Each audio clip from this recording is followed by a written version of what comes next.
go! Nasty, baby. Let's get nasty. Let's get nasty. You know what they look like? You know what it feels like? Let's go.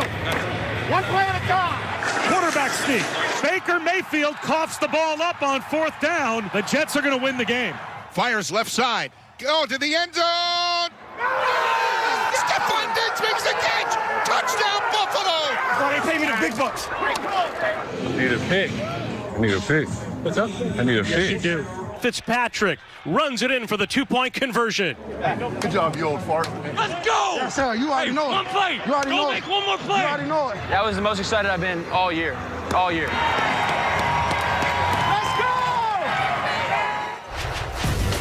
All right, for the first time in 12 years, the New England Patriots did not find themselves on the top of the AFC East standings at season end. The Bills with their first division title since 1995. Dolphins just missing out on the playoffs at 10-6. With the Jets, of course, at 2-14, all the way down there. Now, for a little game of what's the scenario as we try to find the dream off-season for some of these teams in the AFC East.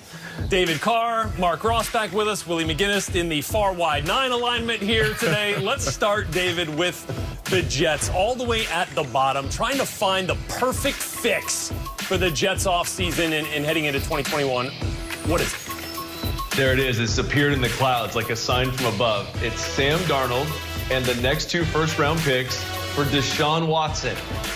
And it's gold because the Texans will still get a good young quarterback and they'll get some picks and then they get Deshaun Watson with the Jets and it's going to be absolutely dynamic. And then you take free agency and you already have Quinn Williams and you go grab a guy like J.J. Watt. You pay him a little bit of money, you bring him in, let him wreak havoc next to a young stud like Quinnen, and suddenly your defense is better and everyone's happier in New York.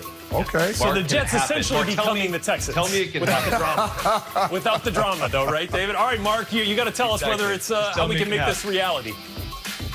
David, that's not a dream, man. That's very real. And that's because the Jets have set themselves up with the Jamal Adams trade to get those extra first-round picks this year and next year. So they've got 4 first-round picks in the next 2 years.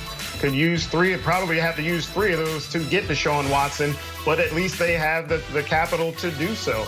As far as J.J. Watt situation in free agency, the Jets have the 2nd most cap space, and they won't have to break the bank for J.J. Watt. I think J.J. is really looking for the best situation. Without Deshaun Watson, I don't think the Jets would be in consideration, but you bring Deshaun Watson there, and they could be reunited like peaches and herbs since we got the musical theme here with the scenario Tribe Called Quest. So there you go, David.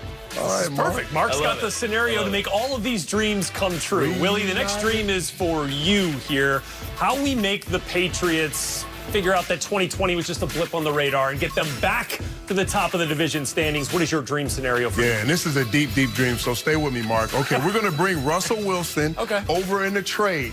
Somebody who has the perfect balance of running the football, being smart, a great team guy who's always going to talk about the Patriots and go Pats, being able to throw the ball from the pocket, and then we're going to bring him a pass catcher from the Bucs over, Chris Godwin, a guy who works hard, who will be a great mentor and leader for N'Keal Harry, go along great with Julian Edelman, and add some to that offensive side.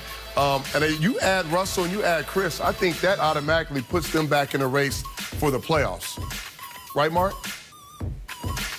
Well, Willie, that's like a NyQuil dream, one of those sick takes of NyQuil dreams where you just all loopy. So I like the Chris Godwin situation. The Patriots have the 3rd most cap space, so they can go out and get Chris Godwin. That's realistic. Okay. Getting the Russell Wilson aspect of it is a little bit trickier because, again, just as Russell Wilson, Deshaun Watson would demand 3 ones, possibly. Russell Wilson would be the same type of situation. The Jets have the capital. The Patriots would really have to mortgage the next 3 or 4 drafts to do so to get Russell. So that might be a little bit difficult, Willie. Sorry about that. Sorry, a little too much NyQuil. Well, whether it's Godwin or not, a receiver should definitely be on the list for the Patriots, right? They were dead last in touchdowns by actual receivers in 2020. All right, David, back to you here with the Buffalo Bills already at the top of the division. How do they get even better? What's their dream?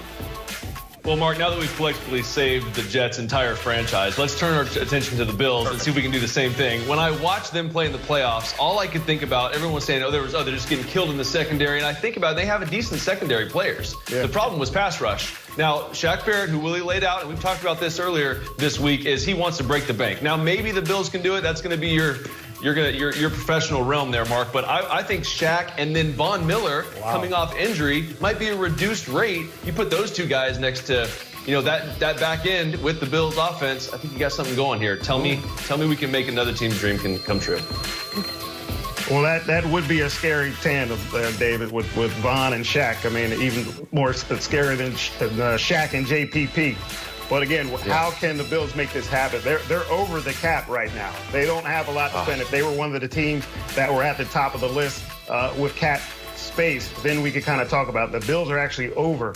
So what they would have to do is cut a bunch of players, maybe 5 of their top earning players right now to create that cap space to pursue Shaq Barrett. And then you add Von Miller's contract in as well. That might be a little bit tough, a little bit tricky for the Bills, David. Come on, Mark, figure it out, man. Don't find an excuse, find a way. That's what we're trying to do here with these dream scenarios. All right, let's move on. Final team here in the AFC East, the Miami Dolphins, Willie. What's their dream scenario? And I'm going to do B-Flow a solid. I'm going to get Allen Robinson from the Chicago Bears to come over with a young Tua, and I'm going to get my man Devontae Smith. They already got Devontae Parker, I'm at Devontae Smith, so I'm going to add some firepower. Now, Allen Robinson is a great receiver. His numbers are up this year. With the inconsistent quarterback, he'll be able to run all the routes. He'll be able to do everything. He'll be able to teach this young phenom a lot of different things. And Tua has already played with him, Mark, at Alabama, so the chemistry is there. Please tell me we can make this happen. All right, Willie, you nailed this one because this is very, very realistic for the Dolphins. I mean, they have the 10th most cap space, so the money won't be a problem to pursue an Allen Robinson or another receiver. They have the 3rd pick in the draft to choose a Devontae Smith, but I'm just switching up on you. Maybe Jamar Chase might be better. Devontae Smith came out and said Mac Jones he'd rather play with him than Tua. But regardless of that, it is very realistic for the Dolphins to really control what they want to do, signing whatever free agent receiver. That's Allen Robinson for you, Willie, and Devontae Smith to take it the 3rd pick in the draft. They're off and running. The resurgence of Tua, the Tua that everybody thought they were getting down in Miami. Well, that's certainly supporting your quarterback. If you want to give it a real go with Tua Tagovailoa, that's one way to do it right there with those two studs. And we're going to stick with the Dolphins here, guys. Way to work there with those dream scenarios as Byron Jones gives us today's Black History moment.